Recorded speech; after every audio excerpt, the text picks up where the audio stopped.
Ребята пришли покушать. С таким шумом, с криком прибежали. Думали, я опять буду выходить. Нет, я сегодня уже не буду выходить.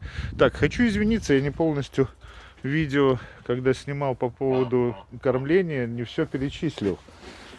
Ой, вот у нас еще фосфат, мясокостная мука, мел кормовой, но мел до 6 месяцев добавляется.